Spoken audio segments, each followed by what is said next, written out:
네, 안녕하세요. 한 주간도 평안하셨습니까? 오늘도 수요 성경 공부, 성경 총론 제161강, 히브리서의 결론부이자 신앙의 실천적 핵심인 11장의 믿음, 12장의 소망, 13장의 사랑의 역동성을 다루고 있습니다. 히브리서의 대미는 신앙이 단순한 추상적 관념이 아니라 우리를 온전케 하시는 예수 그리스도라는 객관적 실체에 뿌리박은 삶의 방식임을 선포합니다. 첫 번째로 히브리서 11장에서 믿음의 사람들을 살펴보겠습니다. 이들은 하나님의 약속의 신실함을 붙드는 수동적 신뢰의 삶을 살았던 사람들입니다. 우리의 믿음은 인간의 심리적 에너지가 아니라 성령께서 은혜의 방편인 말씀을 통해 우리 안에 창조하신 선물입니다. 먼저 믿음의 본질에 대해서 살펴보겠습니다. 믿음은 바라는 것들의 실상입니다. 이는 보이지 않는 영적 세계를 인간의 지성으로 추론하는 것이 아니라 하나님의 약속이 너무나 확실하기에 그것을 이미 소유한 것처럼 받아들이는 초이성적 확신입니다. 즉 믿음의 주체는 우리가 아니라 예수님이십니다. 믿음은 내가 하나님을 위해 무엇을 하는 것이 아니라 하나님이 그리스도 안에서 나를 위해 하신 일을 받아들이는 것입니다.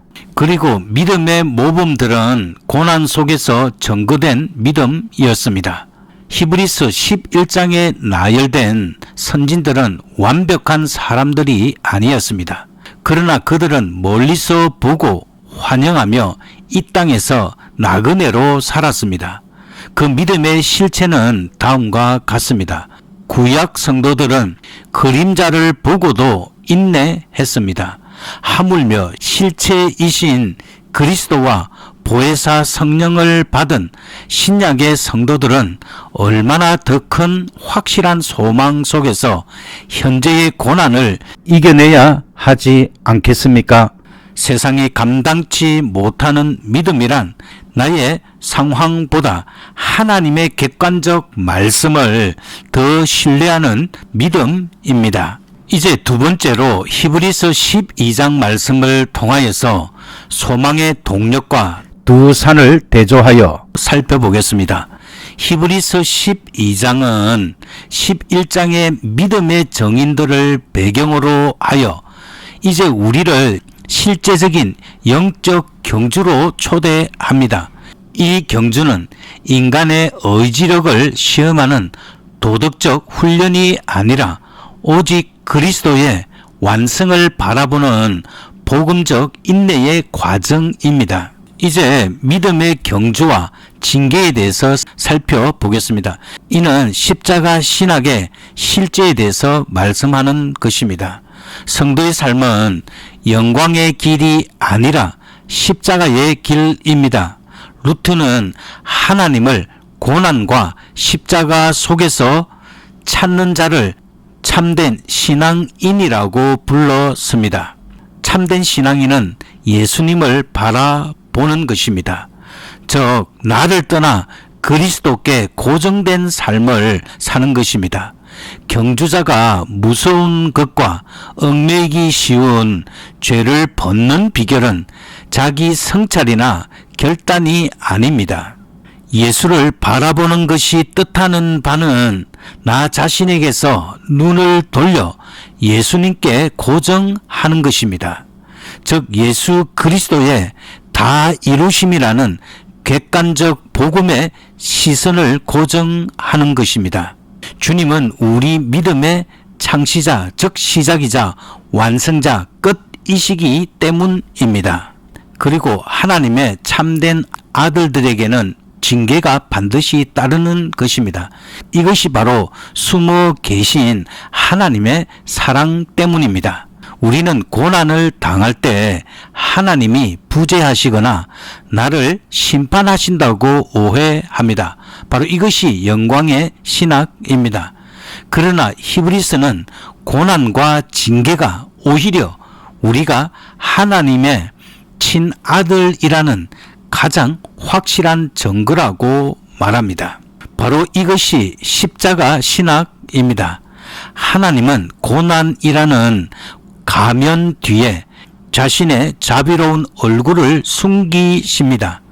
징계는 정죄를 위한 법정적 처벌이 아니라 우리를 연단하여 하나님의 거룩함에 참여하게 하려는 아버지의 복음적 훈련입니다.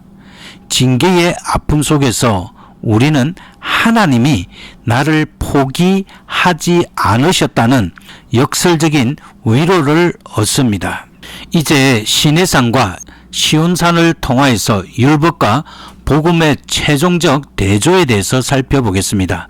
히브리서는 구약의 시내산과 신약의 시온산을 대조하며 우리가 현재 서 있는 위치가 어디인지를 명확히 규명합니다. 이는 루터교 신학의 핵심인 율법과 복음의 구별을 극명하게 보여줍니다. 첫 번째로 시내산은 출애굽기 19장과 20장에 보면 율법이 수여된 곳입니다. 시내산은 만질 수 있는 산이었으나 흑암과 폭풍, 나팔 소리로 가득했습니다.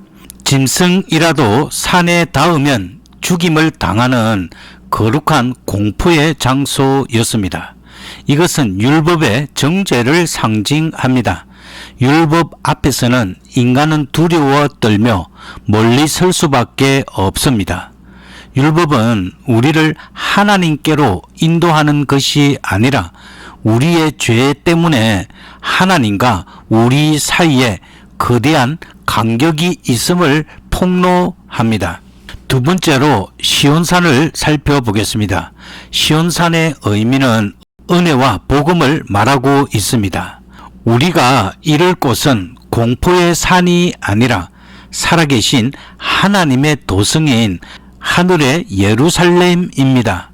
이곳은 수많은 천사와 장자들의 총회, 그리고 무엇보다 새 언약의 중보자이신 예수님이 계신 곳입니다. 이제 세 번째로 아벨의 피와 예수님의 피에 대해서 살펴보겠습니다. 아벨의 피는 땅에서 복수를 부르짖었지만 즉 이것은 율법의 호소를 말합니다. 예수님의 피는 하늘에서 다 용서하였다고 외칩니다. 바로 이것이 복음의 선포입니다. 우리는 더 이상 떨며 멀리 서 있는 죄인이 아니라 예수님의 피로 인해 지성소까지 담대히 나아가는 의인으로서 이 시온산에 서 있습니다. 따라서 우리는 흔들리지 않는 나라의 백성으로 은혜에 감사하며 살아야 합니다. 히브리서의 마지막 경고는 하나님의 음성을 거역하지 말라는 것입니다. 옛 언약의 땅을 흔드셨던 하나님은 이제 하늘과 땅을 다시 한번 흔드실 것입니다. 세상의 모든 가치와 우리의 행위는 흔들려 사라지겠지만 그리스도 안에서 우리에게 주어진 은혜의 나라는 결코 흔들리지 않습니다. 따라서 우리는 이 나라의 백성으로 경건함과 두려움 가운데 살아야 합니다. 여기서의 두려움은 시내산의 공포가 아니라 그 엄청난 은혜에 압도된 거룩한 경외감입니다. 우리는 이 흔들리지 않는 나라를 소유했기에 은혜를 받자라고 권면합니다. 감사는 억지 의무가 아니라 시온산에 복음을 맛본 자들에게서 터져 나오는 자연스러운 반응입니다. 그리고 믿음의 경주 끝에는 복음이 우리를 기다리고 있습니다. 우리의 믿음의 경주는 결코 외롭지 않습니다. 구름같이 둘러싼 허다한 정인들이 우리를 응원하고 있으며 무엇보다 우리 앞서 달려가신 예수 그리스도께서 결승점에서 우리를 바라보고 계십니다. 기억하십시오. 우리가 서 있는 곳은 더 이상 정죄와 죽음의 시내산이 아닙니다. 우리는 이미 은혜와 생명의 시온산에 도착해 있습니다. 비록 삶의 여정 속에 징계라는 이름의 고난이 찾아올지라도 그것이 나를 사랑하시는 아버지의 손길임을 신뢰하며 십자가 신앙의 인내로 끝까지 완주하여야 합니다. 이제 세 번째로 히브리서 13장에서 말씀하고 있는 사랑의 능력을 살펴보겠습니다. 바로 이는 영문 밖에서 드리는 찬미의 제사를 말하고 있습니다. 히브리서의 마지막 장인 13장은 믿음과 소망이 어떻게 구체적인 사랑의 삶의 예배로 나타나는지 보여줍니다. 이것은 진정한 예배, 삶의 제사로서의 예배를 말씀하고 있습니다. 우리의 주일 예배는 두 가지로 나타납니다. 먼저 찬미의 제사로, 입술의 열매로 하나님을 높이는 것으로 하나님을 향한 예배를 말하며, 또한 나눔과 섬김의 제사인 선을 행하는 것과 서로 나누어 주기를 잊지 않는 것, 즉 이웃을 향한 예배를 말하는 것입니다. 따라서 우리는 영문 밖으로 나아가는 헌신된 삶을 살아야 합니다. 예수님은 성문 밖에서 고난 당하셨습니다. 이는 구원이 배타적인 특권층의 전유물이 아니라 고난당하는 세상 속으로 흘러가야 함을 의미합니다. 즉 성도는 이 땅에 영구한 도성이 없음을 아는 나그네입니다. 주님이 세상에서 능욕을 당하셨듯이 우리도 주님과 함께 그 능욕을 지고 세상 속으로, 즉 영문 밖으로 나아가야 합니다. 이것이 바로 신자의 소명이며 자기를 희생하여 이웃을 섬기는 거룩한 삶의 모습입니다. 따라서 우리의 삶은 우리를 온전케 하시는 예수를 바라보아야 합니다. 히브리서 저자는 준엄한 책망과 격려를 마친 뒤 부드러운 권면으로 끝을 맺습니다. 이 모든 논쟁의 결론은 하나입니다. 구원은 오직 그리스도께 있으며 그분 안에서만 우리는 안전하다는 것입니다. 믿음은 그리스도의 완성을 바라보는 것이고, 소망은 그분이 주실 영원한 나라를 인내로 기다리는 것이며, 사랑은 그분이 우리를 사랑하신 것처럼 영문 밖에 이웃을 향해 나아가는 것입니다. 우리 자신의 연약함에 매몰되지 말아야 합니다. 시작과 끝이 되시는 예수 그리스도께서 우리를 온전케 하실 것입니다. 이제 네 번째로 히브리서 11장 32절에서 34절 말씀을 통하여서 기드온, 바락, 삼손, 입다의 믿음과 하나님의 신실하심에 대해서 살펴보겠습니다. 여기에는 부적격자들일지라도 신앙의 명예의 전당에 등재된 것을 볼 수 있습니다.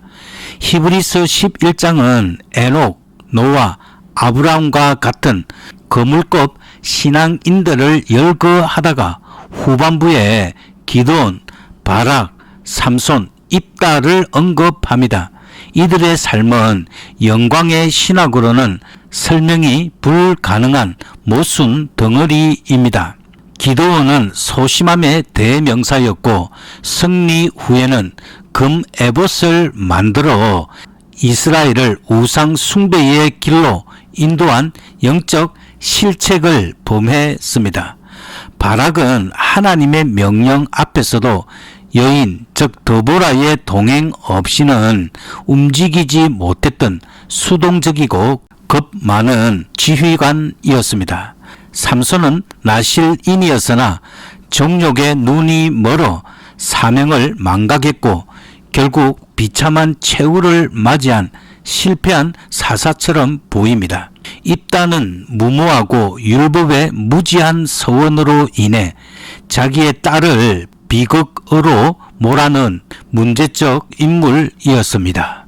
우리는 거룩하신 하나님께서 어떻게 이런 함량 미달의 죄인들을 아브라함과 같은 반열의 신앙 영웅으로 인정하실 수 있는가라고 질문해 볼 수 있습니다. 바로 이것이 복음의 역설을 말하는 것입니다. 성도는 의인이자 동시에 죄인입니다. 우리는 성도가 이 땅에서 100% 죄인인 동시에 그리스도 안에서 100% 의인이라는 고백을 합니다. 따라서 히브리서 기자가 이들을 기록한 이유는 그들의 도덕적 행위가 훌륭해서가 아닙니다. 그들은 비참한 죄인이었으나 하나님의 약속을 붙들었기 때문에 믿음으로 말미암아 의롭다 함을 받은 것입니다. 즉 믿음장의 명단은 도덕적 성적표가 아니라 하나님의 자비의 기록입니다. 이 사실은 십자가 신학을 잘 드러내는데 바로 약한 자를 들어 쓰시는 하나님이십니다. 하나님은 지혜롭고 강한 자를 통해서가 아니라 기도원의 300명처럼 약하고 소외된 자들을 통해 일하십니다. 바락의 소극성이나 기도원의 두려움은 오히려 구원의 주권이 인간에게 있지 않고 오직 하나님께 있음을 드러내는 통로가 됩니다. 하나님은 그들의 결점에도 불구하고 그들이 하나님의 말씀을 의지하여 발을 내디뎠을 때 그 행위를 믿음으로 간주해 주셨습니다. 이것이 바로 은혜의 일방성입니다. 따라서 이들의 이야기가 우리에게 주는 메시지는 명확합니다.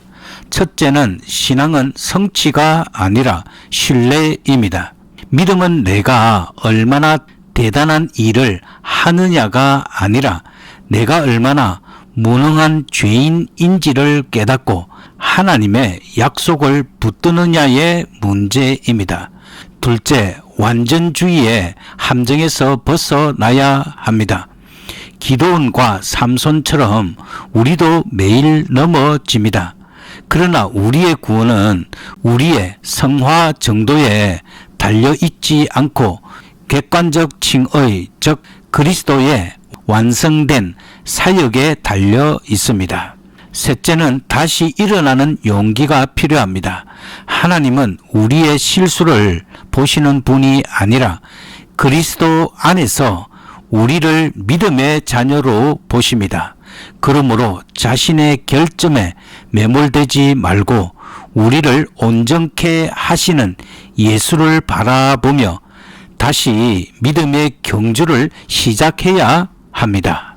이제 기도하도록 하겠습니다. 사랑과 자비가 풍성하신 하나님 아버지, 오늘 말씀을 통해 우리의 신앙의 경주가 결코 혼자가 아님을 깨닫게 하시니 감사합니다.